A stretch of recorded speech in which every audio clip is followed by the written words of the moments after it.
Well, hello and welcome to Lessons from the Chauvin Verdict, a Marin Conversation. I'm Kevin Morrison and I'll be your host. First of all, thank you for being here. This isn't the easiest conversation to have, but it's a necessary way forward. And you'll be in good hands. Before I introduce your conversation leaders, a bit of housekeeping. This will be a conversation. If you have questions or comments, put them in the chat. We'll periodically stop and hear from you as well as special guests. I'd like to acknowledge a few of those guests, including Eva Chrysanth, a journalist whose research and reporting has started a reckoning with the recent history of law enforcement in Marin. Cesar Lagleva, of Action Coalition for People of Color and a longtime activist leader in Marin. Adam McGill, the former police chief in Novato and now a candidate for Marin County Sheriff. Royce McLemore, founder of Women Helping All People and another longtime activist leader in Marin. Douglas Mundo, the executive director of Multicultural Center of Marin. And Jose Varela, the recently retired public defender for Marin County. We also have a graphic recorder, Yen Azzaro, whose work we'll see later on. If you miss anything, this program is being recorded and will be made available shortly. Our conversation leaders are Mackinzee Macho and Edward Quevedo. They're from the Foresight Lab. The Foresight Lab works with communities, companies, and governments to achieve cultural transformation. Personally, I met Ed several years ago when he delivered his signature brand of education, brainstorming, innovation, and leadership to the stage at the Buck Institute for a forum on climate action. And I met Mackinzee just over a year ago, also talking about climate action, and also someone who can do almost everything Ed does, but with less gray hair. And with that, please welcome Mackinzee Macho and Edward Quevedo of the Foresight Lab. Thank you, Kevin, for that gracious introduction. And thanks as always to my brilliant number two, Mackinzee Macho. And welcome friends and colleagues all for this evening of dialogue. It is a privilege to be with you, and I will set the table briefly before handing the talking stick to Mackinzee. Some of you will know that I spent my misspent high school years wandering the trails of Mount Tam and the watersheds at Bontempi and attending Marin Catholic, Go Wildcats, and grew to love this place, and I consider it part of my home ground. I have spent 2.5 decades advising high school students in the Canal and working with social justice leaders in Marin City, and view them as my favorite spots in this interesting amalgamation of places that is Marin County and the greater North Bay. Our agency has had the privilege of advising 15 cities suffering the repercussions of predatory policing incidents beginning in 2014 when we were asked to come to Ferguson. And we've been advising the brilliant young Mayor Fry and his council since the day after Mr. Floyd was murdered. So we're up to our elbows in this work every day, and it is a both bone-crushingly difficult kind of work and a heart-liftingly inspiring kind of work when we can have a small hand in stitching communities back together. And with that, I'll just say that we are looking forward to not only discussing this national and international issue, but localizing it for the last 45 minutes and talking about Sheriff Robert Doyle's troublesome history since 1996. And we are in the habit of calling out the truth because, as a brilliant young revolutionary in the American colonial period said, one of the most revolutionary things you can do is to speak the truth and loudly. And one of the most brilliant people I've ever met at doing that is my wonderful number two in the Foresight Lab, Mackinzee Macho. So Mackinzee, over to you.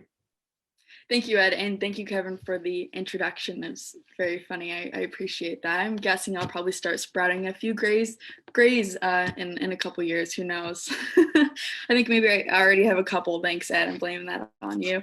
But yes, I am Mackinzee Macho. I am a senior program manager in human and ecological systems transformations at the Foresight Lab. And Kevin mentioned that he met me a year ago, which was about the time I actually started at the Foresight Lab. So I've been here for about a year now.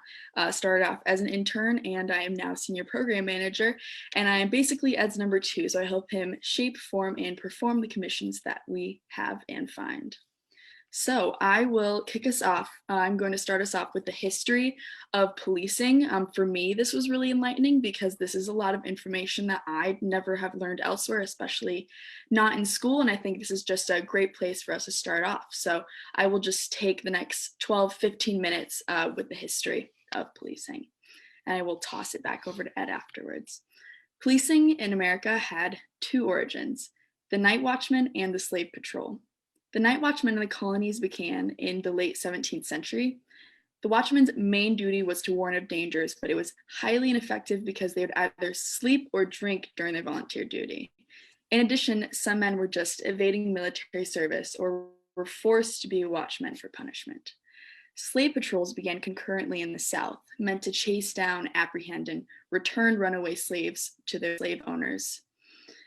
They were also to be a form of organized terror to deter slave revolts and to be a form of discipline for slave workers if they violated any plantation rules.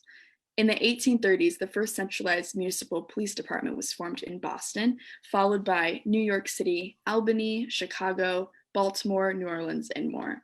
By the 1880s, all major cities had a police department. These departments were all publicly supported and bureaucratic in form. Police officers were full-time employees now. Departments had permanent fixed rules and procedures, and police departments were accountable to a central governmental authority. The slave patrols of the South evolved after the Civil War into police departments whose primary function was to control freed slaves who were now laborers working in an agricultural caste system, enforcing Jim Crow segregation laws, and were designed to deny free slaves equal rights and access to the political system. You might be wondering why 1830 and the following years were the turning points for a centralized, more bureaucratic policing. Was it higher rates of crime? Not necessarily. A crime wave was not evident at the time. Although cities were growing and disorder was evident, such as public drunkenness and prostitution, crime rates did not necessarily skyrocket. Instead, policing responded to the disorder that had began arising during this urbanization period. However, social and public disorder was defined by mercantile interests, whose taxes and political interests helped create centralized police institutions. These mercantile interests, to be clear, were white businessmen. Therefore, the economic elites were more concerned with social control rather than crime. Those with money had the power to influence police to do their bidding, which included maintaining a stable and disciplined workforce for the developing system of industrialization and ensuring a safe and calm community for the conduct of commerce, all under the guise of maintaining the well-being for all. In the 19th century, industrialization caused inequality to increase rapidly, with exploitation of workers through long hours, dangerous working conditions, and low wages, and the dominance of local governance by economic elites was creating political unrest. Riots and early forms of strikes were dangerous for business, so policemen were tasked with subduing them, not for the betterment of community, but for the good of business. Now here's where it gets interesting. Defining social control as crime control was perpetrated by raising awareness around the dangerous classes.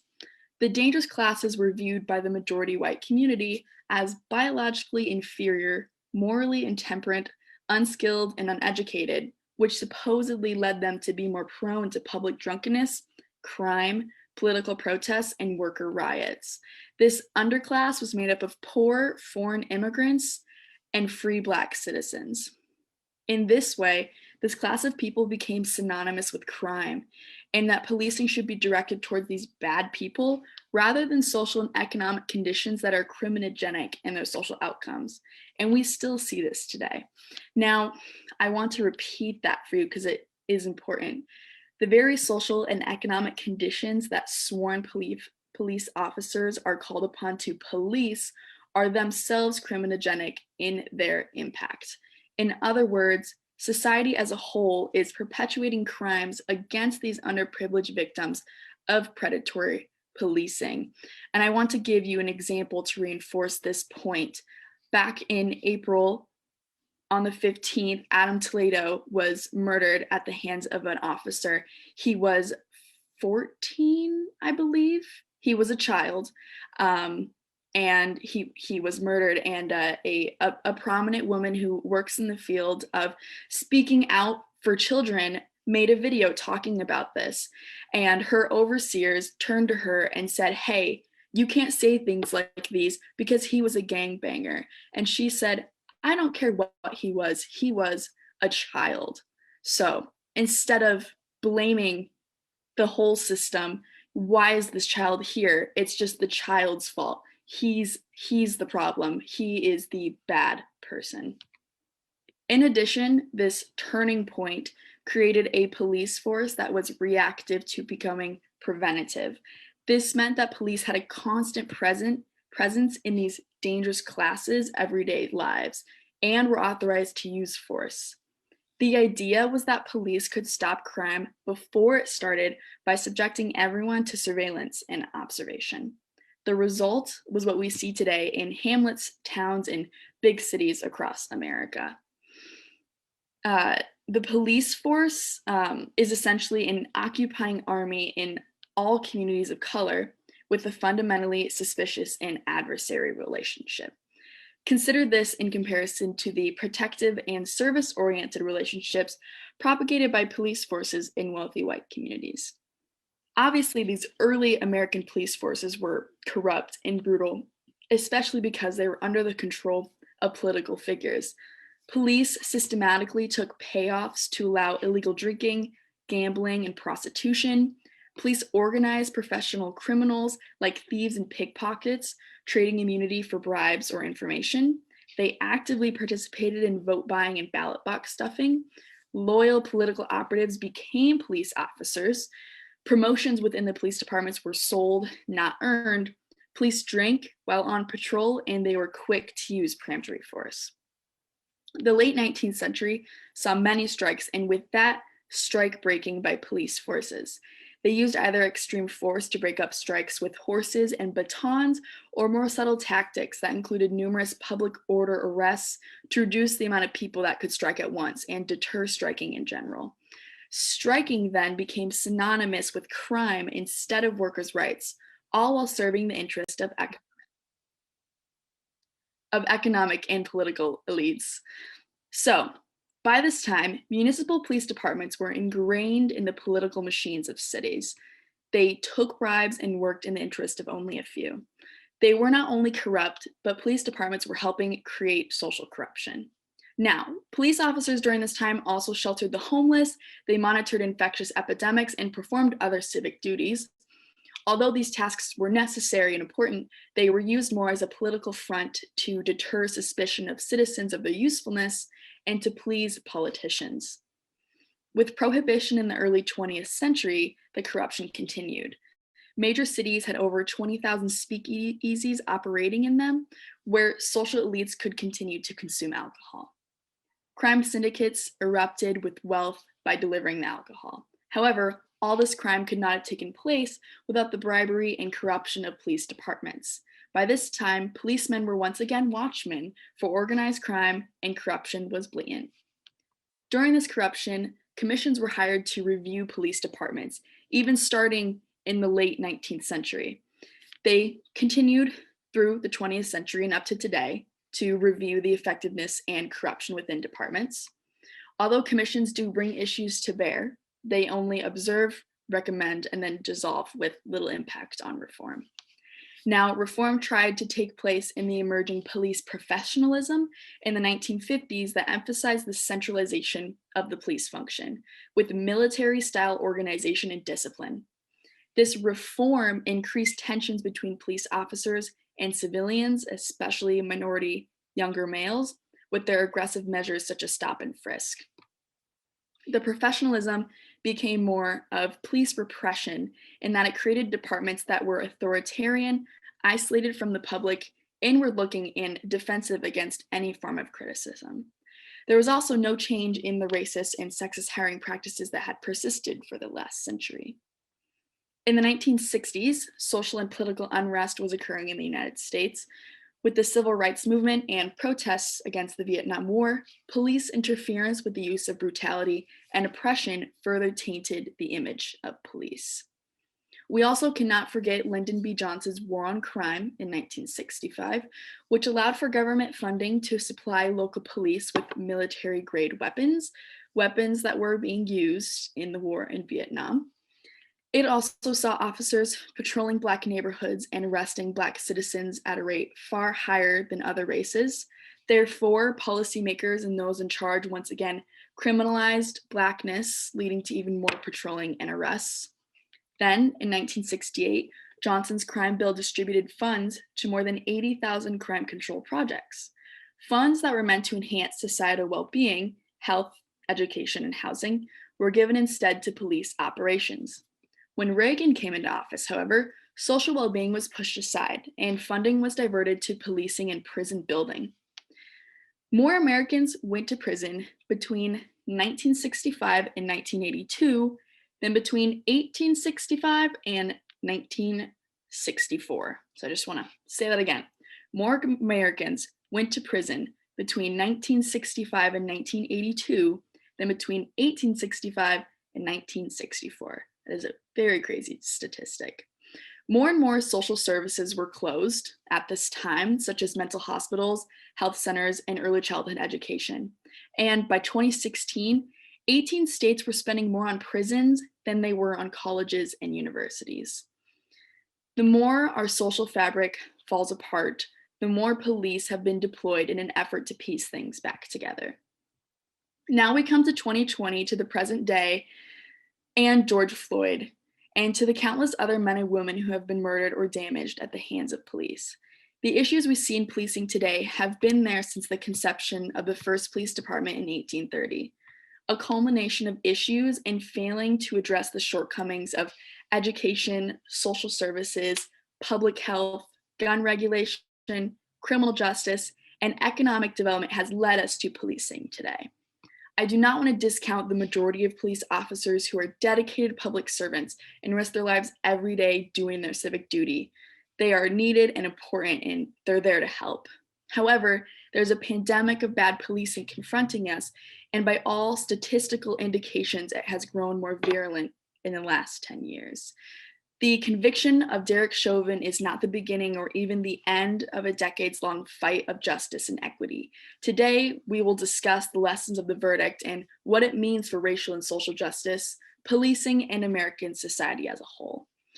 Before we move on, I would like to offer a few statistics just before I hand it over to Ed about policing in America. Police are twice as likely to threaten or use force against Black and Hispanic respondents than white. Most policing has little to do with real threats to public safety. The vast majority of arrests are for low-level offenses. Only 5% of all arrests are for serious violent offenses.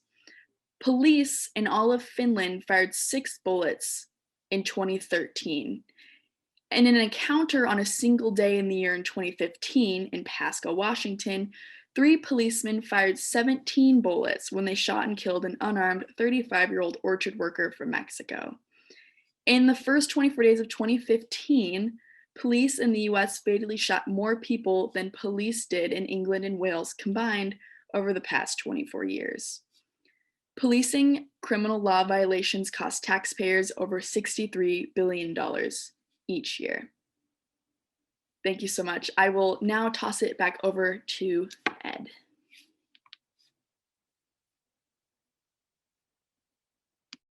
Thank you, Mackinzee, for that survey. We did say we wanted this to be a conversation. We want to pause here to see if anybody would like to tip in and offer a comment. All views are welcome. There is no right and wrong. There's only conversation that will elevate the quality of our learning tonight. So if anybody would like to tip in, I know that Kevin is monitoring and we would welcome some other voices. I am monitoring chat, and there is no chat so far.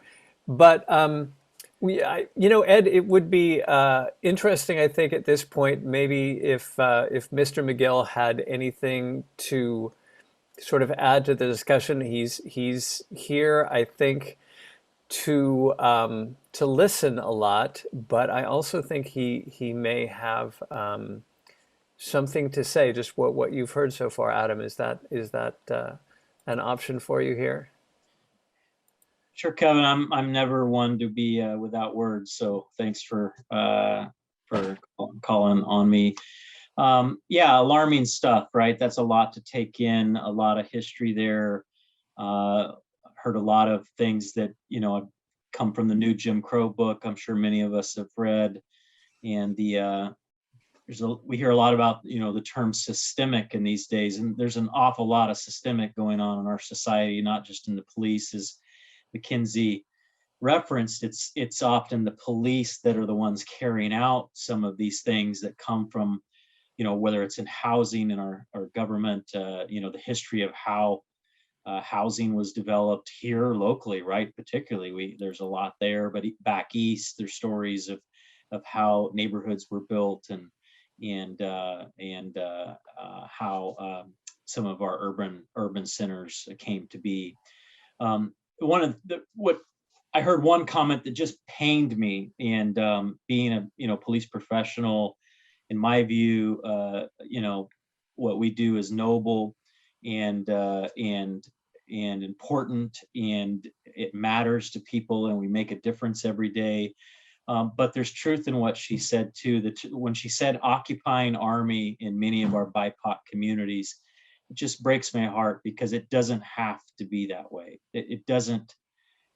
It's not an all or nothing.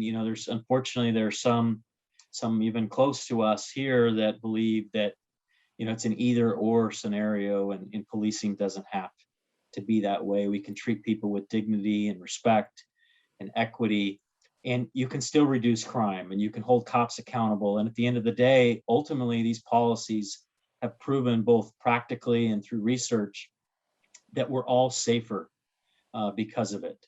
Crime is reduced, cops are safer.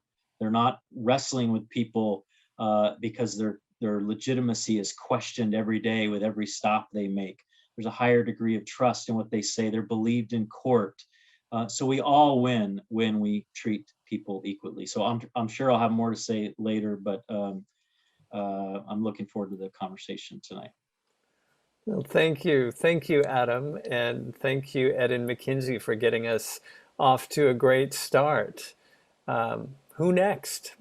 So I'll pick up the thread, Kevin. Thank you. And thank you, Adam. Good to see you and good to hear from you. Please, folks, all of you, tip in as you wish. We want to converse and dialogue and not broadcast.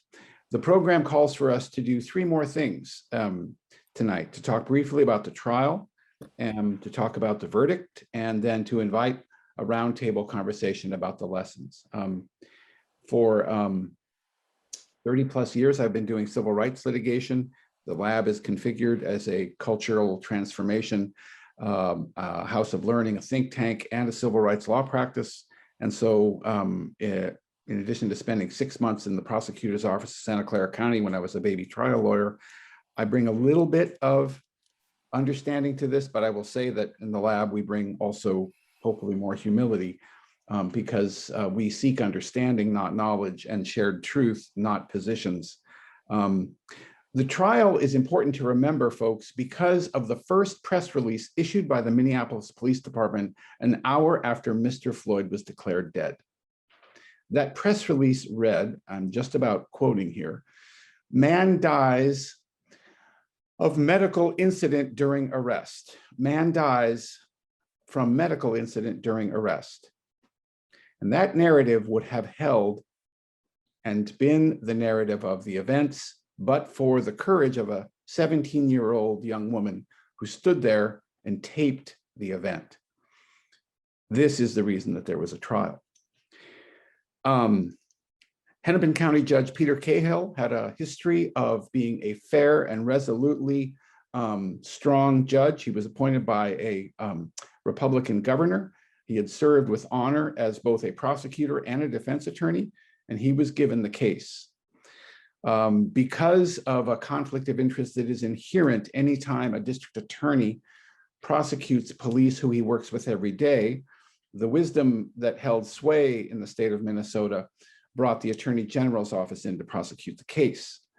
The case was prosecuted by a team of brilliant attorneys, two assistant attorneys general, Matthew Frank and Eric Eldridge, and two private practice lawyers, the lead counsel, Jerry Blackwell and Steve Schneider. Officer Chauvin was defended by Eric Nelson, who carried the defense on his own. The charges were three. Initially, the morning after the killing, we had a meeting, I can talk about this because it became public, in town hall in Minneapolis, and we advised that the charges be announced as quickly as possible. The courageous and heroic chief of police had at 9:30 that morning terminated all four officers in a show of fuming restraint, I think is the best way to describe his press conference. And the state's attorney immediately announced the first charge of second-degree unintentional murder. Second-degree unintentional murder in the state of Minnesota carries a sentence of 40 years. On Wednesday of that week, 2 days after Mr. Floyd's murder, two additional charges were issued. Third-degree murder, which carries a sentence in Minnesota of 25 years, and second-degree manslaughter, which carries a penalty of 10 years. In that context, the trial unfolded with evidence being brought to bear by the defense and prosecutors in a very even-handed show of judicial quality by the Hennepin County judge who oversaw the case. He admonished counsel for both sides when they strayed from respecting the other side. There was an occasion during a pretrial hearing where one of the prosecuting attorneys forgot to call Mr. Chauvin and called him the defendant. And the judge said, counsel, everyone in this courtroom is respected. He issued a number of pretrial rulings that were even-handed in their structure, and he empaneled a jury, which was very unique for the state of Minnesota, which is 18% African-American. The jury panel consisted of 3 Black men, 1 Black woman, 2 jurors who identified as multiracial, and 6 European or white jurors. Half of the jury was of color. And there were 3 alternates, all of whom were European or white. And that jury sat through a trial where the prosecution, in a careful and sedulous manner, brought forth evidence of a compelling quality, showing a slow motion murder. The courage of the young people, the clerk who took George Floyd's allegedly counterfeit bill, the woman who taped the incident, the heartbreakingly frustrated citizens who watched the events unfold, was very carefully portrayed. And the defense did a creditable job with an alternate theory of the case that said Mr. Floyd was a drug addict and his death was his own doing. That theory of the case brought forward that Mr. Floyd was indeed addicted to drugs, and what the prosecution did on redirect was show that that was because of injuries he suffered as an athlete. It wasn't his choice to become addicted to opioids. And I will tell you that we sat with Mr. Floyd's brother and daughter and girlfriend on Wednesday morning after the murder, and had to say some useful things, but the dignity and calm and resolute kindness that they showed in that meeting, in playing a significant role in stitching that community back together, was memorable and transcendent. The judge, Peter Cahill, did a brilliant job of instructing the jury, and the jury was extremely careful in their deliberations. We'll get into more about that when we talk about the verdict. I'll just close this discussion of the trial, and I'll invite Mackinzee if she wants to add anything, and we'll invite questions in a moment, by saying that The trial was held because there was a videotape.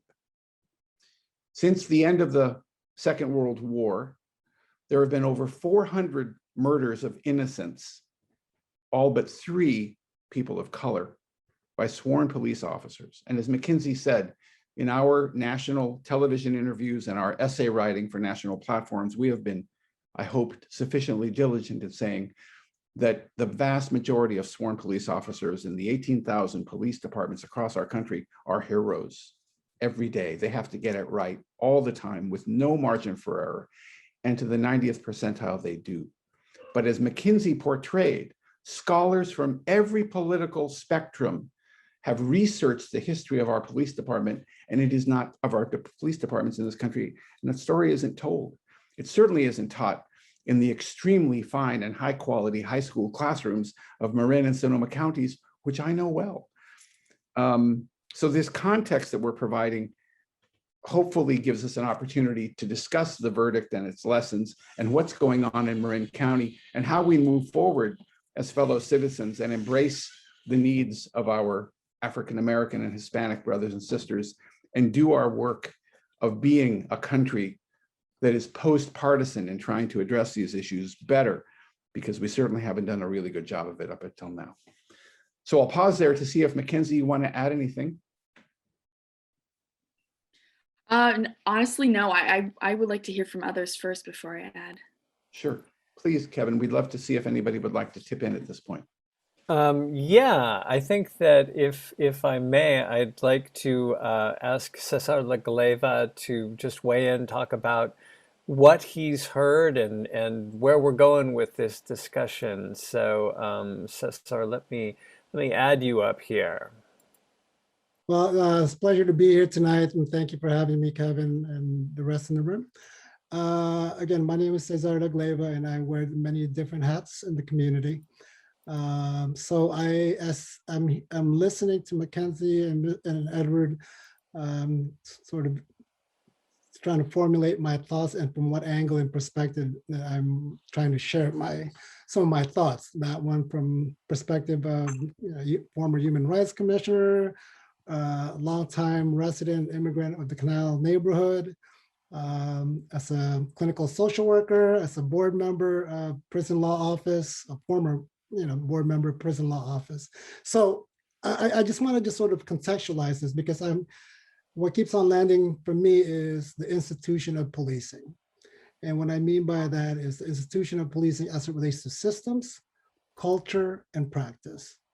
And what are and in the backdrop of what are the policy implications through legislation, all the way down to community policing practices, in which I am interested in wanting to sort of address you and the group tonight.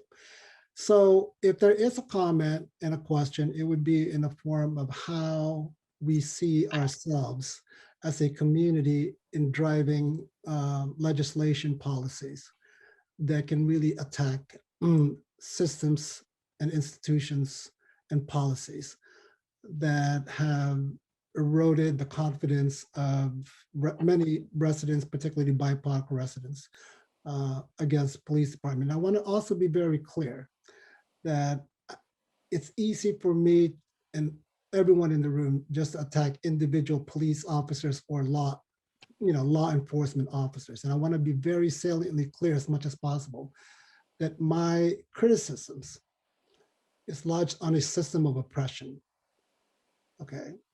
The institution of policing. And I want to make sure I'm very, because I think that we can easily get ourselves into vilifying individuals and faces of these institutions, when in fact, my position is attack the system, the institutions, and the policies and the practices, right? By calling out the behavior, right? And the decisions, and separating those things are. So I just want to just sort of continue to contextualize that. So if there is a question that I do have, is in a form of what can individuals do at this point in time, knowing that the verdict just came down. There's a lot of optimism, but there's also a lot of cautious optimism, right? is this a one-off event? Because in my mind, this is a movement, but I think that it's easily forgotten and easily brushed under the rug. And when there's a verdict as profound as this, that may be perceived only as symbolic or either an opportunity for transformational systemic change, right? So I distinguish between the two in part because of the fact that I live in my skin. I've seen us, and I can easily get pessimistic and say, oh, this is same old, right? Because everyone feels good for a week and all is forgotten in the following week. But I really want to emphasize the issue of the movement and what is the role and responsibility of all of us in this room as it relates to all, all aspects and all levels of the apparatus of our institutions. And so I just wanted to just leave that open as an open slate of a blank or a general statement, but really invite that conversation to really come in part because of the fact that, again, it's macro to micro, and I'm all, interested in all perspectives. Thank you. Well, leave it to Cesar to boil it down to symbolism or system change. Tell us.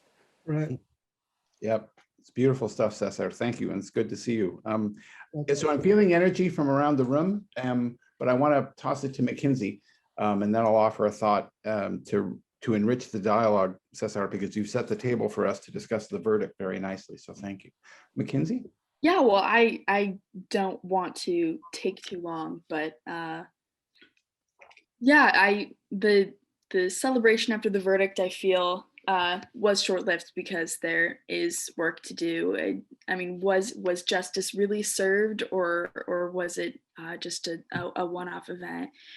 So yeah, what can you do as an individual? That is a good question, because one person might think I have nothing to do with this. I don't know what I can do, but I know that, I mean,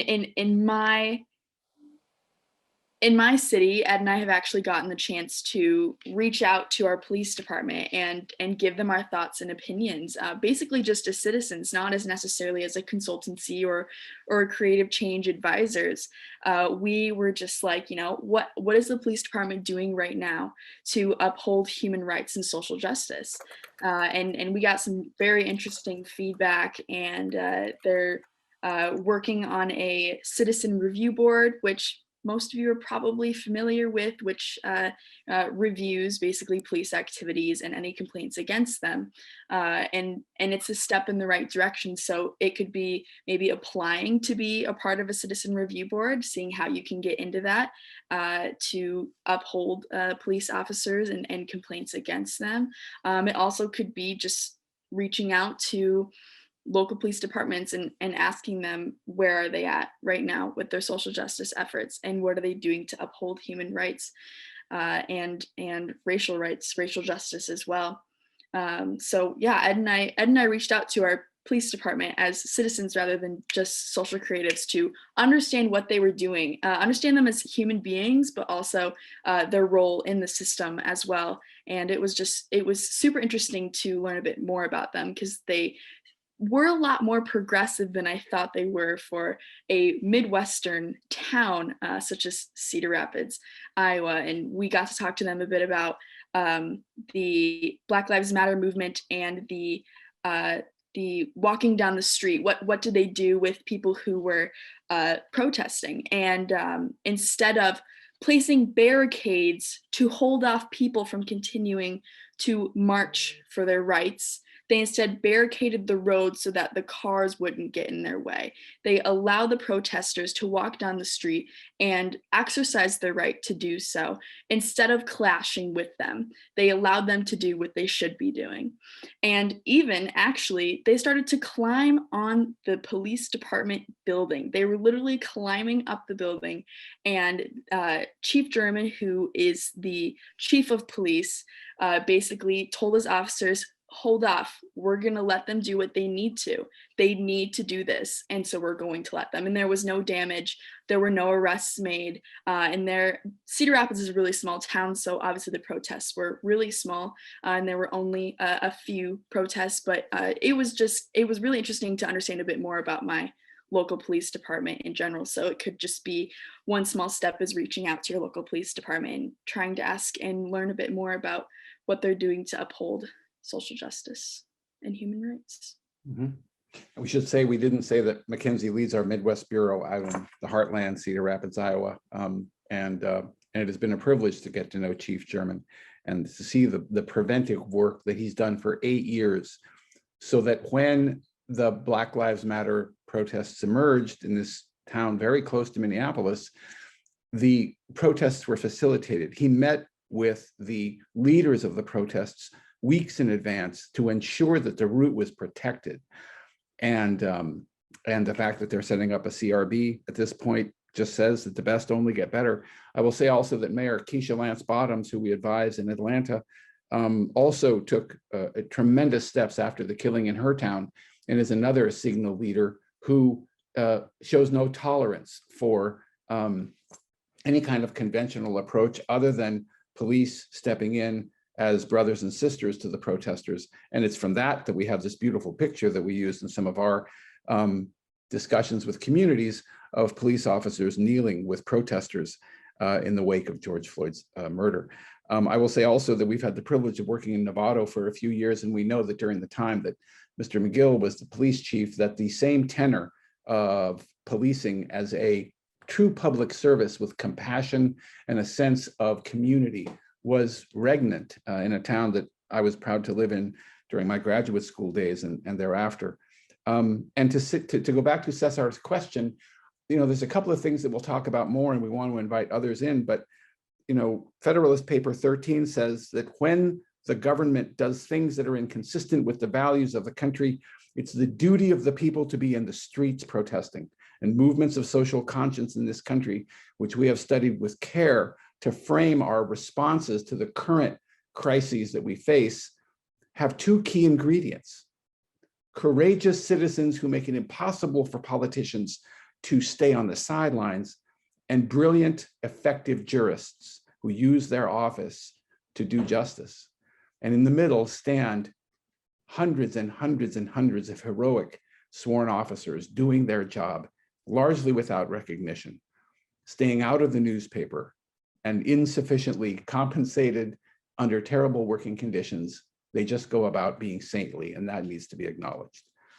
So Cesar, thank you for the question. We'll talk more about this, and I'm feeling other energy arising. Kevin, I'm going to take 2 minutes to talk about the verdict, and then we can inflect this. We do want to leave plenty of time to talk about Marin and Sonoma and the greater Bay Area. We've been advising Oakland for a number of years. We're giving advice to the city manager in Redwood down on the peninsula. And so we're up to our elbows there. And one of the heartbreaking things that we have had to do, that I have had to do, is to go to houses of worship after these killings and try to say useful words.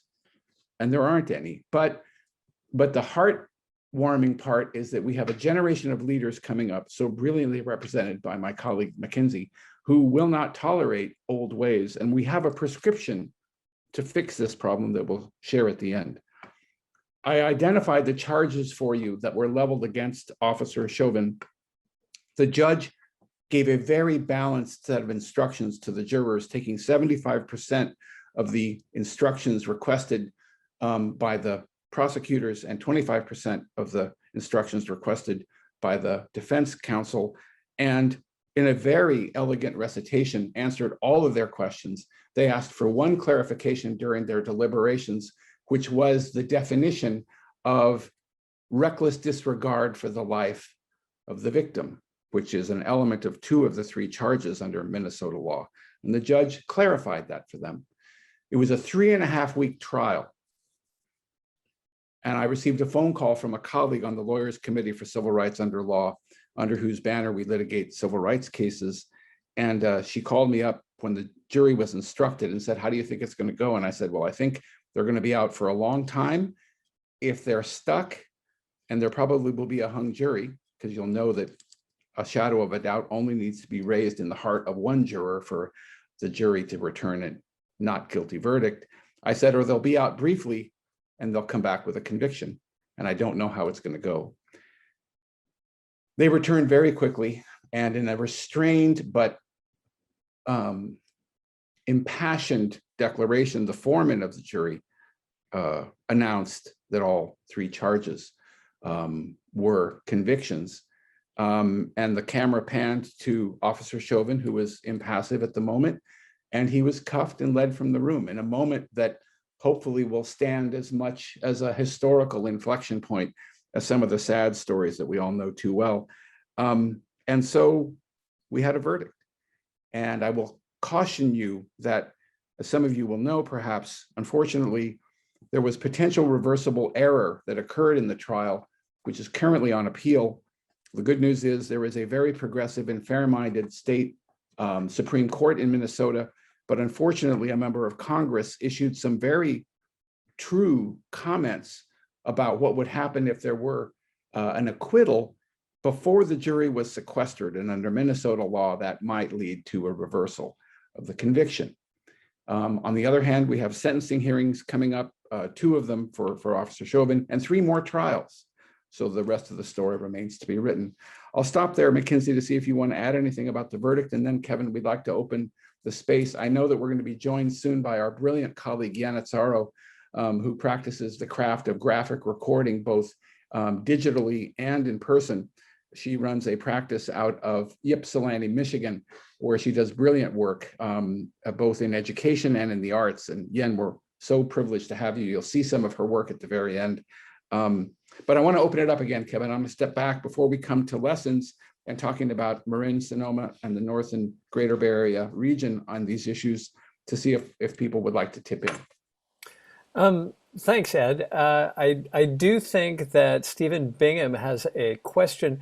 And Stephen is a distinguished jurist who is known to many of us, retired now, but with an amazing legal career. Stephen, you had a question. Yeah, thank you, Kevin, and I apologize because I have conflict, so I'm not able to stay for the whole discussion, but I did want to just partly in terms of framing, and I'm sure everyone has probably heard what Berkeley is doing with the creation of a Department of Transportation, and I'm curious what all of you think about it. I've been working for 15 years. I was a legal aid lawyer with the problem that poor people get their driver's licenses suspended for not paying tickets. And what we all probably know is something like 80% of the interaction between poor people, especially people of color, and law enforcement is through traffic. It opens the door for just countless hundreds of these horrible interactions as people are driving their car. And so the concept that's out there within the sort of framing of defund the police, which is sort of a misnomer because it's not going to happen, is let's take away from police as much as we can rather than simply try to make them more likable people. And I'm curious what thoughts you all have about essentially decriminalizing most traffic violations and putting enforcement in the hands of people who are not LEOs, law enforcement officers. Thank you, Stephen. I am confident that many of us have asked that question in our own heads, and it's good to have you asking it in real life. Ed, Mackinzee? Mackinzee, I'll let you start if you wish. I have some thoughts, but please go ahead. I'll let you go first, Ed, because I think my Wi-Fi is starting to struggle. So no worries. I want to thank you, Stephen, for the query. I want to mention something that is relevant now. We were going to mention it later. In most civilized democracies, police do not carry sidearms. Australia, New Zealand, Canada, the UK, Ireland, and others we could name, police do not carry sidearms. And you might ask, is it somehow more peaceful there? Well, the percentage of immigrants of color in England is higher than it is in the United States. crime rates are lower. And I will say that, unlike in the United States, in none of those countries are there 132 firearms for every 100 citizens. Let us not pause long in connecting these dots, brothers and sisters. And the last thing I'll say about this is that the city of Sunnyvale took a brilliant step that we only learned when we were researching some issues for our work in Atlanta and Minneapolis. In 1950, before even I was born, who roamed the sides of Mount Tam when dinosaurs ruled the earth, in 1950, the city of Sunnyvale disbanded their police department after the killing of an Asian immigrant and put together a Department of Public Safety. Everyone in Sunnyvale is cross-trained in fighting fires, preventing crime, and doing good public service when there are incidents that involve public health, mental health, and traffic. And imagine, just think for a second of your own emotional reaction when a fire truck pulls up and the men and women in blue leap off, running straight into danger, versus when the third patrol car pulls up around a car full of teenagers on a Friday night. And usually those teenagers are people of color. The emotional reaction is frustrating in part to me because, as again, we have talked and worked closely with hundreds of sworn officers around this country, and they are fantastically selfless, and they deserve a better path than they have that is given to them primarily because they carry sidearms, which we will talk more about. But it's a good question, and a decriminalization has been good for regulating many so-called crimes and offenses, and it could help here as well. If anybody wants to tip in, wonderful. Otherwise, we can begin talking about lessons, if that's your pleasure, folks. You know, the comments that I have seen privately in particular have been, this is a very valuable and important conversation. So yay for that. And anybody who does want to ask a question or be part of the, Cesar, I see you raising your hand. Let me just go ahead and ask you to unmute. There you are. Okay, so thanks again. I'll keep it brief. So with 1185, the Sheriff Accountability Oversight Committee boards that empowers the Board of Supervisors to establish. In your opinion or in your view, do you see any possible political, procedural, structural barriers that may prevent the Board of Supervisors from implementing such a committee and oversight?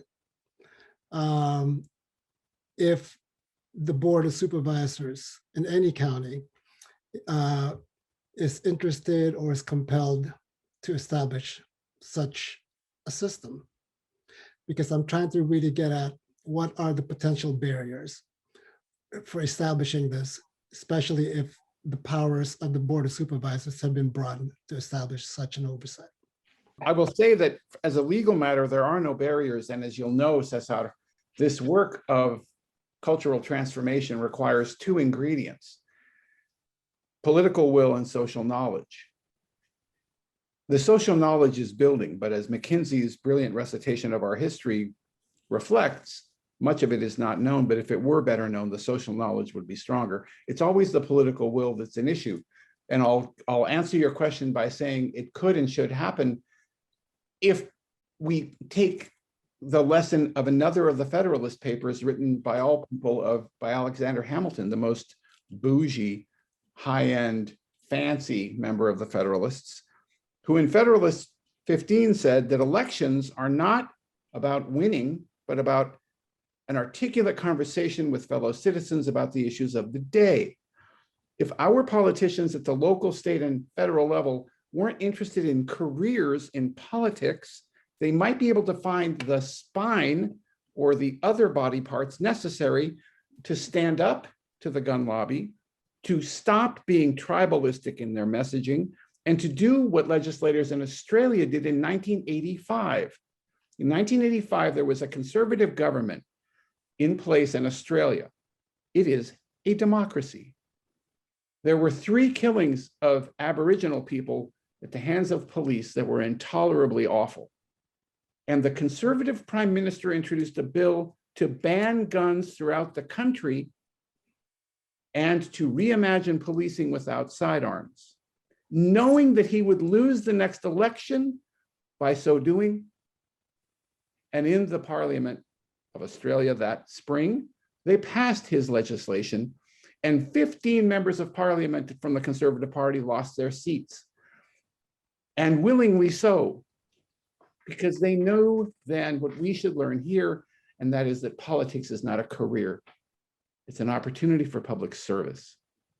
So only is to say, if we don't have the wherewithal as citizens to unelect politicians and to install instead public servants, it is our fault. This sits on our doors and the blood is on our hands. But if we can take to the streets and support candidates, some of whom are on this call, you'll all remember my brother from a different mother, the brilliant Charles McGlashan, and his extraordinary service on the Marin County Board of Supervisors. People like he and others can lead this charge. And with that, I feel obliged to get to the punchline of this conversation, which is the lessons of the verdict. And again, I'll turn to the voice of our next generation of leaders. Mackinzee, back to you, please, to take us into the home stretch. Sure, thank you, Ed. Yeah, I would just like to take it back to my own personal experience with the verdict. When Derek Chauvin was found guilty of all accounts, it felt like letting out a breath that I'd been holding in for almost 3 weeks straight. I honestly had no idea how the verdict was going to go. And given today's extremely divided political climate, I honestly thought it could go either way. It was a relief to hear that Derek Chauvin was convicted, but it was hard to say that justice was served. For many others, they were celebrating the guilty verdict as a win, and I sort of did too, but it was very short-lived. I asked myself, where do we go from here? I believe that a major reason this trial even came about was because of the video that brave young Darnella Frazier took. If she had not been there, how would this have all played out?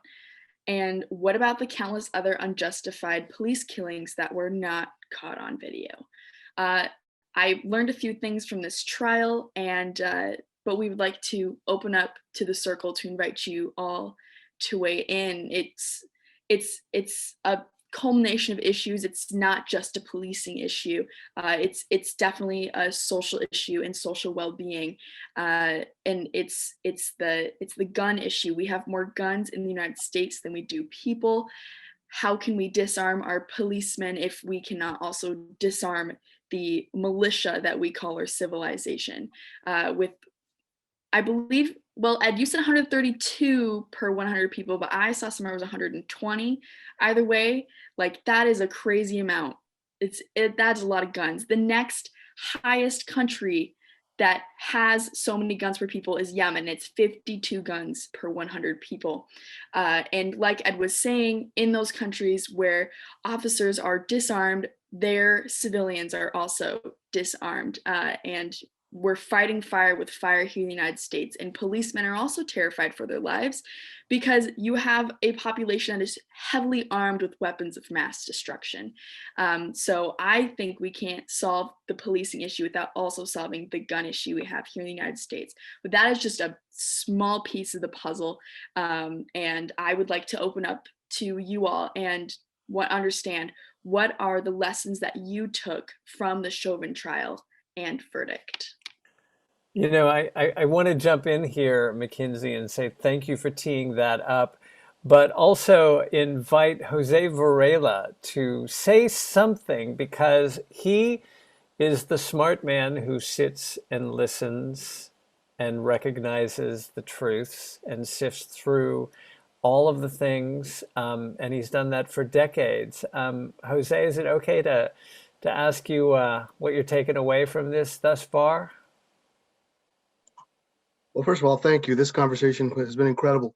My hope is that this conversation multiplies.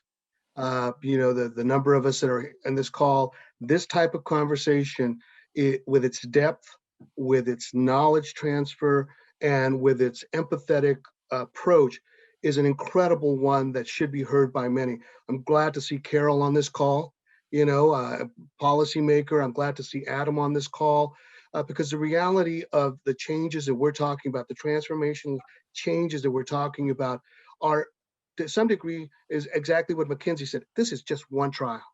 This is just one trial. It happened, right? The reality is there's a lot of lessons to be learned, but the work has to be done in this puzzle form by each one of us, making sure that the piece that we can put into the puzzle, we do well, right? As public defenders, our job is to defend people in the courtroom, to make sure that those cases where police have abused citizens are tried, are not plea bargained, are tried, so that judges become more aware of what police are doing, that we file these search and seizure motions to ensure that bad police officers are held accountable. But the reality is that we fight at the courtroom floor. The policy making is going on with all of the wonderful work you are all doing, right?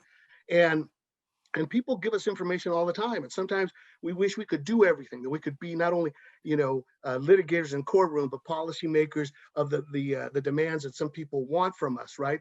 But the reality is our job is to defend individual people and remind communities that public defenders are going to defend them in the same way that rich people get lawyers. So that we're going to do all that, right? But you're right. This is a political reality. This Board of Supervisors will not do anything if, in fact, the legacy of the sheriff that we have in place continues into the next term. Bottom line, you're absolutely right. I was a political theory major in college. Ed, you are singing my lullabies when you quote the Federalist Papers, and Alexis de Tocqueville was my guy, and I learned so much from these folks. But in the end, it really is this notion of political will and change for the transformation, which gives us all power. We as public defenders right now, because we have a super majority in the legislature, are literally pumping the legislators with bills to change criminal justice. I'm currently on the Supreme Court's jury selection work group to change the way judges understand implied and explicit bias, to ensure that we get more juries that look like the Chauvin jury than something else, right? Which is the traditional 10 white men and a couple of women, that sort of situation. So to me, as I look at all this, the lessons I learned is that it's from the Black Lives Movement to all the other movements, they've energized us in a way that if each one of us works our piece of the puzzle the best we can, we're going to be able to make transformational change. I want to jump in for anybody who has not met Jose before. I think a bunch of us here have, but you would think that he is only able to talk like this now that he's retired. But no, he was always able to talk like this. So I just want to say, and thank you, Jose. We started up the charcoal briquettes before we began, so they're warming up. We're going to be coming on to Sheriff Doyle. Fret not. I've got some news about this situation. But I want to address your comment and a question Debbie asked, which is about budgets and funding. And then Mackinzee, I'm going to kick it to you to talk about lesson number 4. Which is kind of comprehensive. We've been advising police departments on rebudgeting and reimagining police departments since 2014 and the killing of Michael Brown in Ferguson. And we have a formula we've been using, and to their credit, we have received articulate pushback, and we've learned more. And I won't say we are expert in this. There is no expertise in this domain, brothers and sisters. There is only hard work and slow steps towards not reform, but transformation. Because let's be clear, another training regime to teach police officers more isn't going to get it done, nor is more legislation, nor are more congressional investigations, nor are more trials. It took us 437 years to get here. There's only one country in the world that has done its homework to deal with what we have in this country, and they dealt with it correctly, as Mackinzee will talk about, because they recognized what they were dealing with. let us be understood. Our recommendation to the mayor of Ferguson, to the mayor of Minneapolis, to Mayor Bottoms has been simple.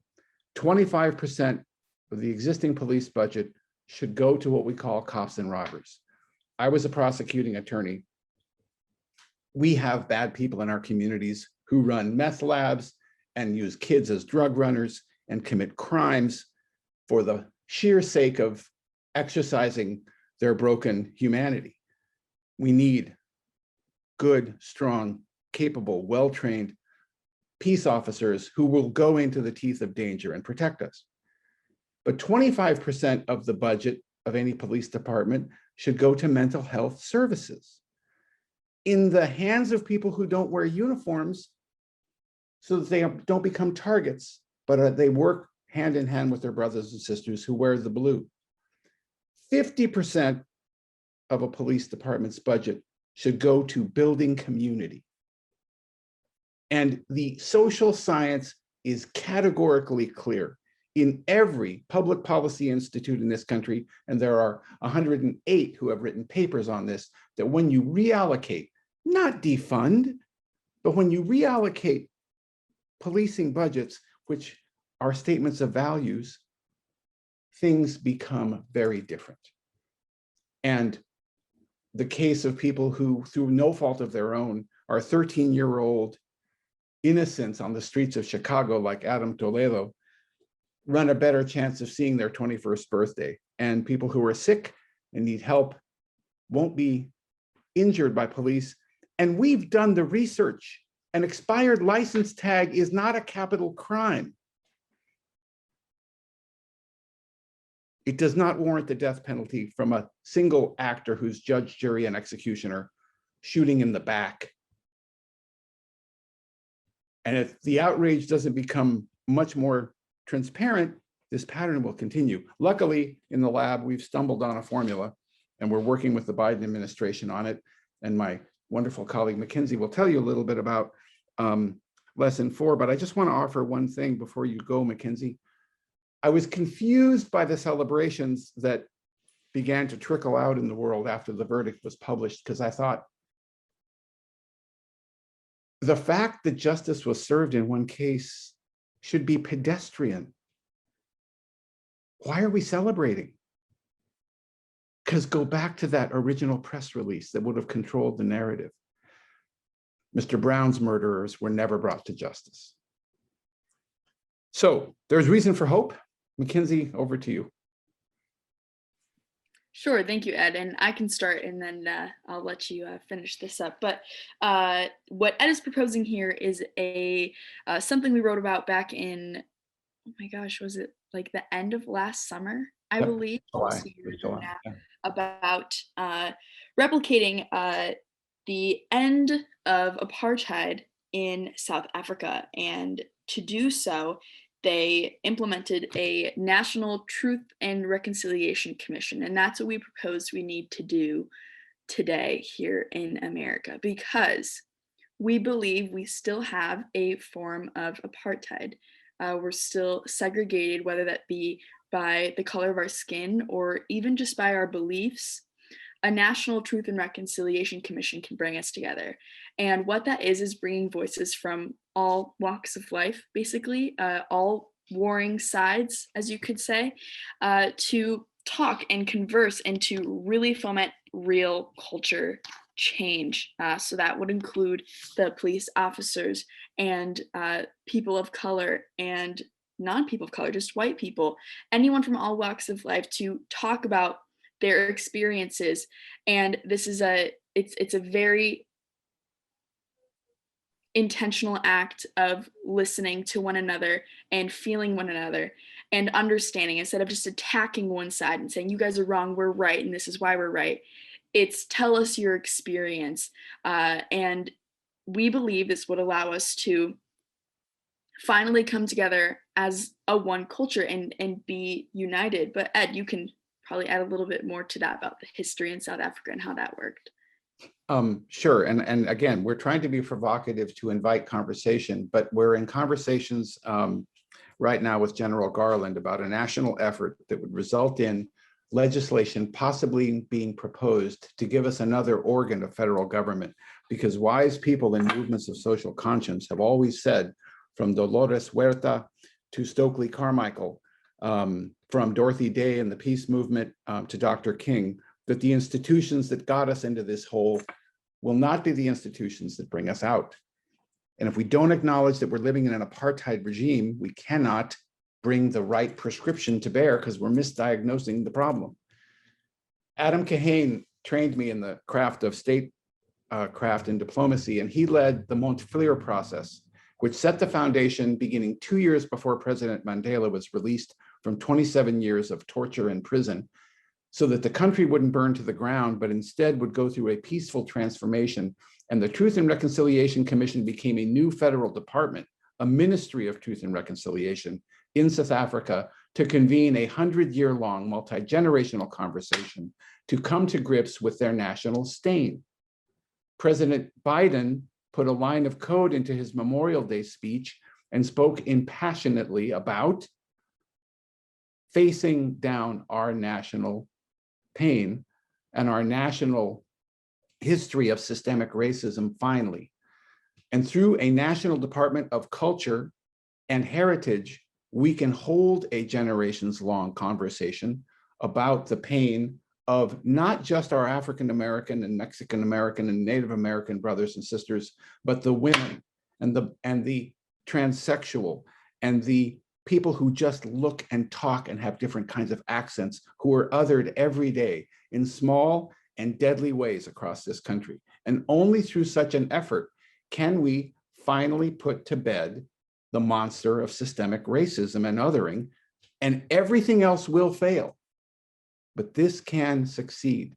And if we rise up as one and lend our voices in a post-partisan fashion, at the lab, we don't think about bipartisan or nonpartisan. We must be post-partisan and recognize, as President Kennedy said, that people who do not revolt when wrong is being done make violent revolution inevitable. And I would offer one more thought to really provoke the conversation, stir the pot, and invite other voices. We are recommending now to mayors across this country who have asked for our advice a rather heretical notion that maybe it is that police departments, because of their history and current actions, have surrendered the right to carry deadly force. And maybe only through licensure and a course of training that is as long as the kind of training that people who want to be on police departments in other countries must get before they can carry a sidearm, should American police officers be given back deadly force. Because in every single case, almost 5,000 murders of innocents by police officers in this country since 1920, in every case, non-lethal force would have done the trick.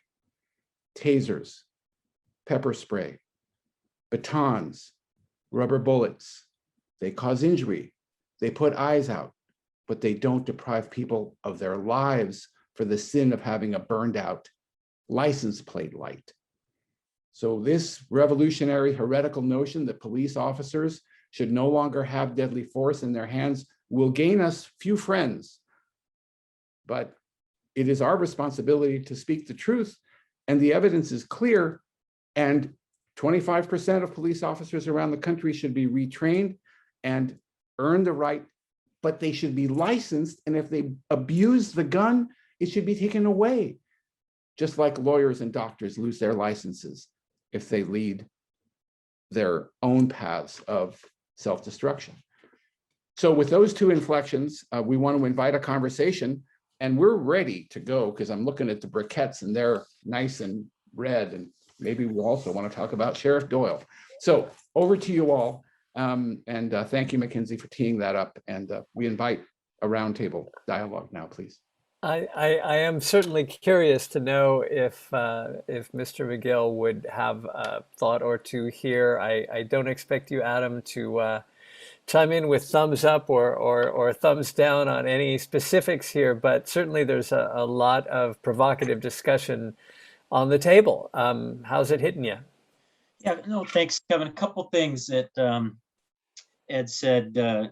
I mean, in California, we require more training for a cosmetologist than we do for a police officer. So the person that cuts your hair or colors your hair gets more training. So, you know, whether the percentages Ed thrown out are the right ones or not, but the point is defund isn't the answer in some cases, and this could strike some of you. We need to fund more. That we need to make sure we have the right people doing this profession. And then the biggest thing is we have to get police out of the business that should be conducted by so many other professions. We're too often the wrong intervention, and it's just become the de facto. I mean, you call Kaiser Psychiatric right now, Kaiser Permanente, you're a patient, and you call their psychiatric unit because you need help, a loved one needs help. And the first thing the recording says, if this is an emergency, call 911. Well, that's the police. That's got to change. I mean, so it is ingrained in our society wrongly, and we have to find a way to roll this back. And we're talking about some of these things, whether it's the cahoots model or others, but the police have become the de facto everything. And because, as we heard earlier in the history lesson, we've defunded all of those things some time ago, decades ago. So we've got to get the police out of the business that we should not be conducting and back to, as Ed said, cops and robbers, which is why I think we all got into this business, those that do want to serve. So we have a significant mental health crisis in this country. The three largest mental health institutions in the United States are Rikers Island, Cook County Jail in Chicago, and the Los Angeles County Jail. That in itself tells you that the system is broken. We're talking a lot about the police tonight, but the system, the broader criminal justice system, Jose talked about it. Why aren't the judges calling the police chief? Or why isn't there a system in place that someone other than the public defender has to come and say, hey, we're seeing a pattern and practice of conduct in your officers? Why isn't the district attorney that sees every police report for prosecution? So there's so many places that need work. Tonight's, of course, largely about the police, but we can do all these things to the police and we're going to still have very serious problems. So it's a monumental task to say the least. But thanks for letting me add a few comments. Thank you, Adam. I just wanted to comment on Ed's licensure motif. I think it's great. I think it literally is a bright line, and police officers and those training police officers have to do it. I wrote a piece for the IJ supporting Assembly Member Sawyer Jones's bill, that says that people have to be at least 25 years old before they can become cops or have a bachelor's degree. That is to have the full brain, the mature brain before you're giving that. I say something even forward. I don't think you should be given a gun and should start out your career with just a taser. That literally, until you prove over 3 to 5 years that you are capable of being able to know how to use a weapon under duress, that all you have is a taser. And I have seen people in courtrooms tased, and I've seen the effectiveness of tasers, right? And so you're right. Is there a stun? It sort of goes on there that nobody really likes to witness, but it does disable a person. And so we've got to think about things differently.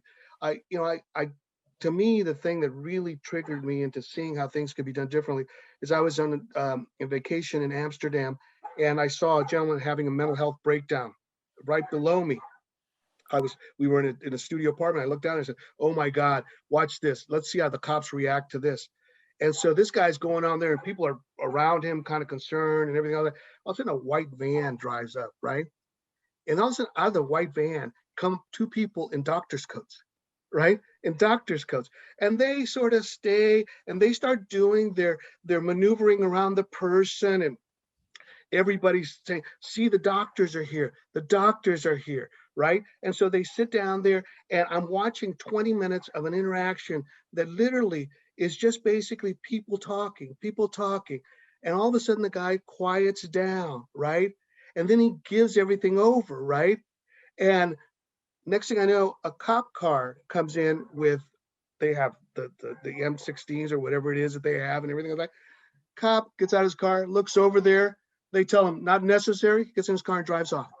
And then basically these two people walk this guy to this van and everybody's clapping. Everybody's clapping. And I thought, this is the way it's supposed to be. This is why crisis intervention teams. So, you know, I think Adam is right. I think that the reallocation of resourcing has to be seen in a much more interdisciplinary manner. That is to say that, yes, you should have elite officers who know how to use deadly force and all the things that are necessary under those circumstances. But the great majority of our criminal justice system is misdemeanors. And people are getting killed because of tickets. They're getting killed because of keeping a cop talking too much.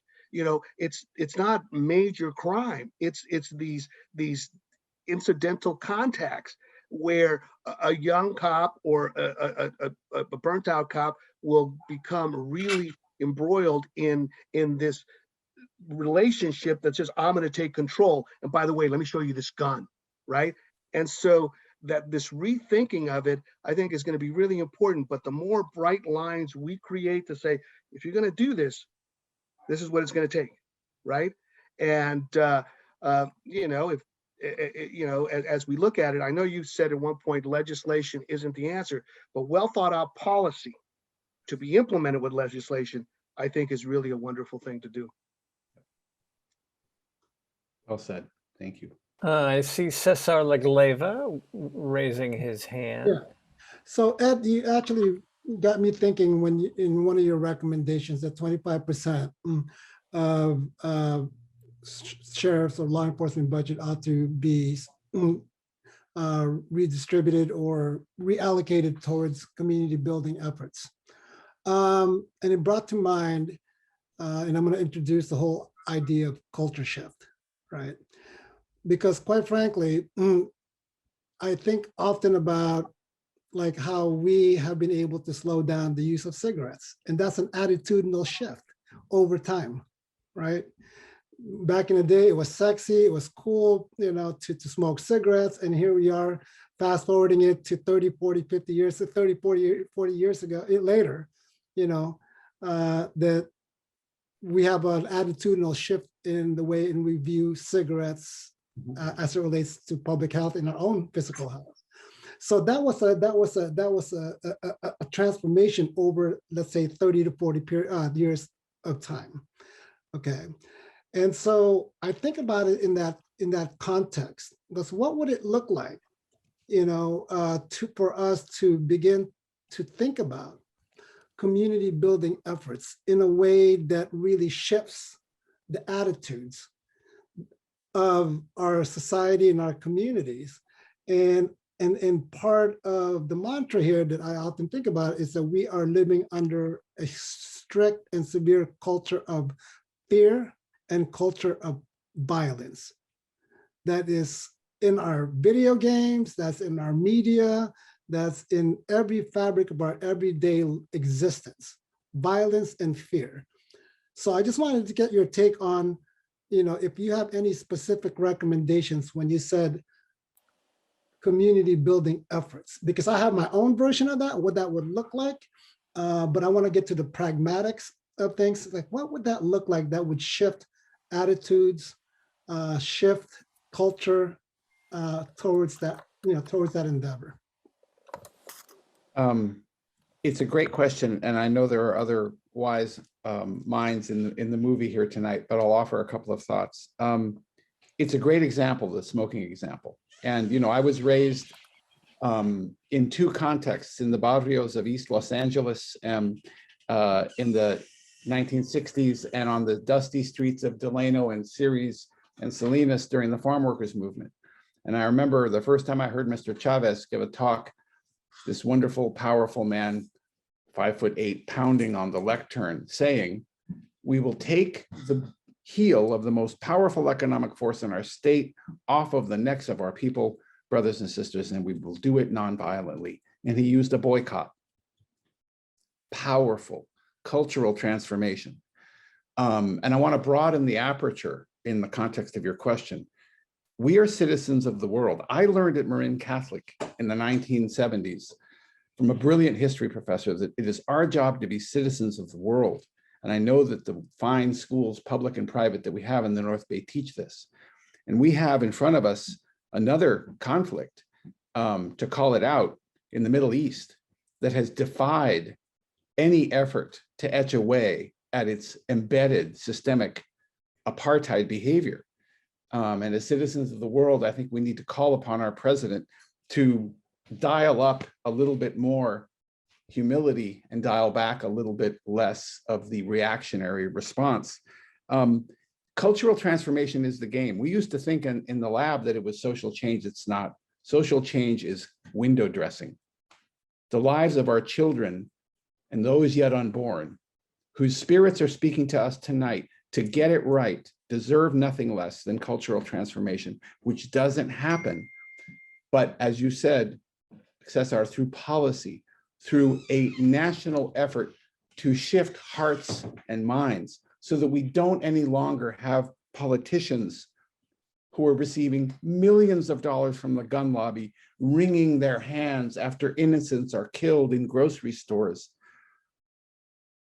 because we don't have the wherewithal to ban assault weapons. And in our state of California, as you may know, a San Diego judge ruled last week that our bulletproof, twice endorsed by the state Supreme Court, assault weapons ban is unconstitutional. And the Lawyers Committee for Civil Rights Under Law will be appearing in the Supreme Court of California in August to seek the correct reversal of that. But it is that cultural transformation is the name of the game. And Mackinzee and I had the privilege of teaching a class on social justice to a group of private sector employees. And we heard a brilliant story earlier this week. And then I'll open up to Mackinzee to offer thoughts as well. You know, acknowledging each other's humanity is so important. And this wonderful blue collar worker at a large factory whose parent company, a large French international conglomerate we support, said that, you know, after the murder of Mr. Floyd, this factory is located right next door to Minneapolis. She said, after the murder of Mr. Floyd, as a privileged white woman, I felt it was necessary to start saying hello to people on the street, especially people of color, and to acknowledge their humanity. And, you know, I'll close with something that I've always found inspiration in. You know, we were robbed of a cultural transformation that might have happened if Dr. King had been able to work longer with John Kennedy on the signature program of Mr. Kennedy's administration, which, by the way, in case you forget, John Kennedy came into office planning to do tax reform. That was his big thing. And he had a impossible task in doing so, but Dr. King made it. If you haven't read the book, Kennedy and King, it's a brilliant recitation of their relationship. The relationships they had made it impossible for John Kennedy not to move that legislation to the floor. And under President Johnson, it was passed. And yet we still face these problems. And I just want to mention, in transitioning this over to Mackinzee, who I'm sure has a comment or two, and others, thank you so much for the question, that the summer before he was killed, John Kennedy gave a speech to the American University in the context of the Cold War. And these are words that ring down through the ages, and maybe we of the upper left coast can bring this back to the center of our national debate. John Kennedy said on that warm summer day, "We must remember that, like our Russian brothers and sisters, we all have children. And we want to see them grow up strong and happy and healthy. We must remember more what we have in common and the essential obligation we have to provide for our children's future." And I would just call, in a very Marin County way, to all the souls of those on whose shoulders we stand, who sacrificed so that we could be here tonight having this conversation, and all the unborn who are counting on us to take our national debate in a more civil, humane, inclusive, and just direction, to work on getting this right through cultural transformation. Because if we don't, we are doomed to repeat these mistakes and the heartbreaking reality of the kinds of difficulty that we're talking about tonight will just continue to play out, and there's no need.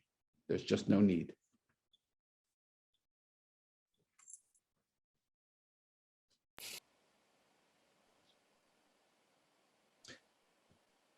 I would like to offer something if I could, if I just want to make plenty of room for folks. And soon we'll be turning to Yen to show us her wonderful graphic recording work, because we really do hope that tonight we'll go beyond the lovely shadow of Mount Burdick and Mount Tam and past the 101 corridor and ring around the Bay Area and maybe resonate around the country. I just want to offer a thought about the fact that people like Sheriff Doyle, their time has come and gone. I read with great care the journalism and the public accounts of what Sheriff Doyle's been doing for 25 years. Bless him, 73 years old, public service. It's not an easy job being sheriff. But I will say that it's very much the case that his designated successor has made no effort whatsoever to acknowledge the sins of the department and the frightening statistics and the behavior that has shockingly permitted Trump truck rallies to drive through the heart of Marin City, which is a shocking affront to anybody who has any sense of civility in their hearts. And the impunity with which these kinds of policing officials have acted, insulated from any consequences, it just needs to end. And we really need to bring to bear a new generation of leader. And I'll just say unprepossessingly, I'm not a registered voter, so I feel safe in saying that I think City Manager, former Police Chief McGill would do us all proud and be a beacon of light and create a department that we could all be proud of and that other departments could emulate. So go for it, Adam. All the best to you. And I'll just close off my remarks by saying thank you, Kevin, for convening us on this lovely summer evening. And thanks always to my brilliant colleague, Mackenzie, for showing up in ways that continue to dazzle me and to benefit her generation and to be a source of real heart for all of us who get to work with her. And to the community that I love and the place that I came to be an adult. Thanks to Marin County for hosting this conversation. I'm going to back out of the way and let anybody offer closing remarks. I know Mackenzie has a few closing thoughts, and then we can see Yen's work and perhaps you can wrap things up for us, Kevin. So thank you all and blessings. Mackenzie? Sure, I was just making sure no one else wanted to go first. Yeah, this was really an amazing opportunity to get to talk to like-minded folks, but also not to just think in one lane and keep our imagination open for the possibilities of what we could do together. Yeah, I think this conversation was really substantive. It really wasn't just talking, it was coming up with ideas that could actually further the well-being of society for everyone. So I'm really interested to see Yen's graphic recording. It should be really awesome. But I just want to say thank you everyone for listening and for participating. Oh, and also for letting a Midwest girl like me come into the very liberal world of California and try to pretend that I'm from there. There are not very many people like me out here. So Yeah. We've had her tested. Mackenzie is the biggest hippie in the Midwest. I gotta ask, Douglas Mundo, you had to be here a little late because you had an executive board meeting, but do you have a moment just to give us your thoughts about what you've heard? Well, Kevin, thank you for the opportunity and for bringing me, into the conversation. I have been, sort of coming late, but I had duties to do as well. And here we are. I'm happy to hear and be part of this conversation because I think that's why the Multicultural Center of Marin has been created.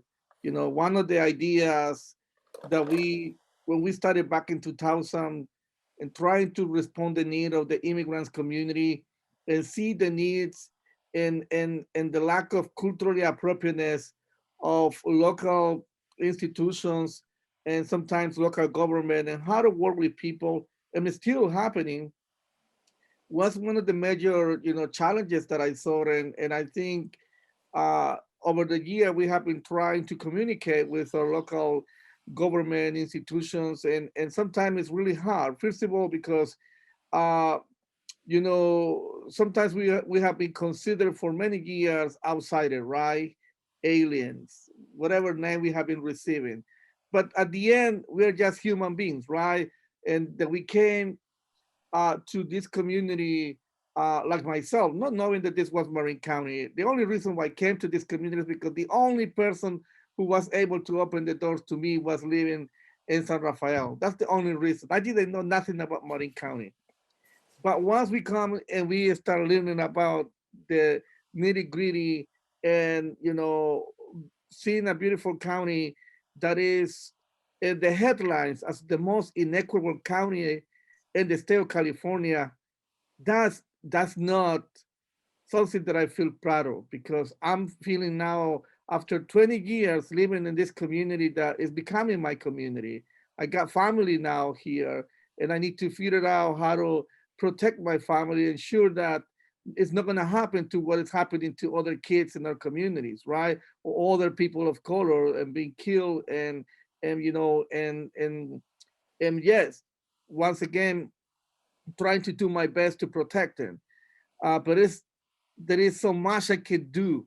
And when I see these kind of situations, I always has been with my mind and heart open to figure out how can we have an opportunity to create those bridges of communication to really bring our communities to share their desire, to share their wishes, and share as well how community should, how they want to design their communities and be part of it in a way that they feel fully integrated in whatever community they live.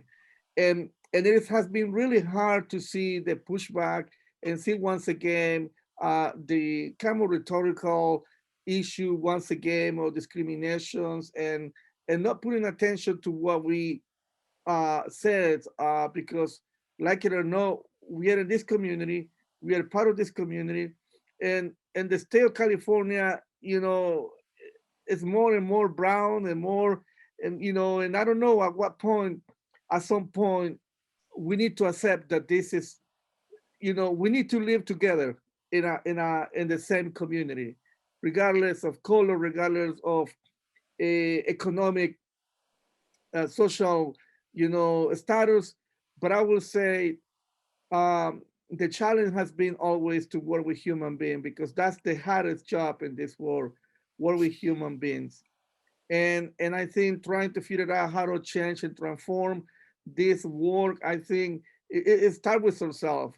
And the idea of this transformational culture, yeah, it is in alignment to what I think I'm preaching in Marin, how to try to bring or create a multicultural center where will allow us to first bring people together of different ethnicities, but at the same time, how to share our expertise, how to learn how to share that expertise in whatever we are trying to do with the rest of the community, because the only thing we want to feel is welcome and fully integrated into our communities, because, you know, uh, that's what we are trying to accomplish in this. What I'm thinking to myself, after 20 years working and doing a lot of work in this community, how I can help and improve my community. So I will stop over here, but I will say by at the end that I'm fully committed to see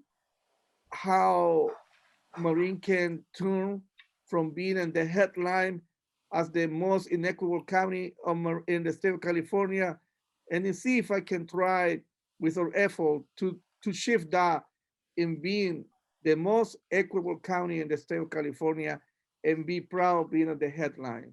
So that's what I will share with you. And because the timing, I want to allow other people to share, but I will say this is what this conversation has inspired me to share today with all of you. And thank you for putting me on the spot, Kevin. Oh, Douglas, thank you. Thank you for being here. Your heartfelt observations and smart observations always enlighten me, and I'm sure they enlighten more than just me. Before we go to Yen Azzaro and take a peek at what she's been working on, I do want to say a couple of things. One is that there will be a transcript of this conversation. It's an automated transcript, so it's a little bit funny. You will laugh a lot if you read it and see the things that the automated transcribing thinks are English. There will be a recording of this conversation, which will not be available quite as quickly as the automated transcript, but we hope will inspire people to talk about this, bring new things to the table, and become more involved, which one of the things that one of my favorite activists reminded me to remind you about is that the budget is going to be discussed in Marin County within the next couple of weeks. So keep an eye out for that and think about how you might chime in with that very simple thing of listening, sending an email, talking about the things you want to see prioritized within the budget of Marin County. Is there anybody, before we I have a slightly more formal wrap up, but before we do slightly more formal wrap up, is there anybody who wants to add any final thoughts? All right, then I'm just going to say that I'm going to remind you of who you've been here with. Ava Chrysanth was here briefly, and she is a journalist whose research and reporting started a bunch of things happening just recently. And so thank you, Ava, for having been here. Cesar Lagleva, Action Coalition for People of Color. If you haven't checked out what they've been doing, you should. Adam McGill, the former police chief of Novato, now a candidate for Marin County Sheriff. I'm so glad you were here. Douglas Mundo, the executive director of Multicultural Center of Marin, always glad to be in the room with him, as I am very glad to be in the room with Jose Varela, who is the recently retired public defender of Marin County. And with that, I'm wondering, Yen, are you ready to show us something fun? I am. Thank you so much. I'm going to share and your screen will go fuzzy for just a moment. So thank you for your patience.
Oh my gosh, Yen, that's so amazing. Yes, Thank you, Yen Thank you for having me. Azzaro. Oh It was my such a gosh. privilege. With us, yeah, and that's just marvelous. I got nothing to say after that. Can we get a copy of that? Yeah, yeah, Jose. I would like to just print it up and have it. Just, Yeah. you know, I Yeah. gotta tell you, that's like a flag. Yeah, Yeah. and that is like a flag, man. Thank you so much. God, it's That's beautiful. right. Thank you. It's such a privilege to be here. Thank you. You are magical. Well, if we are good for now, I'm going to say thank you to everyone. Thank you, Ed. Thank you, Mackenzie. Thank you, everyone. Let's go have a drink. I mean, I don't know what to say. All right. We'll talk to you all soon.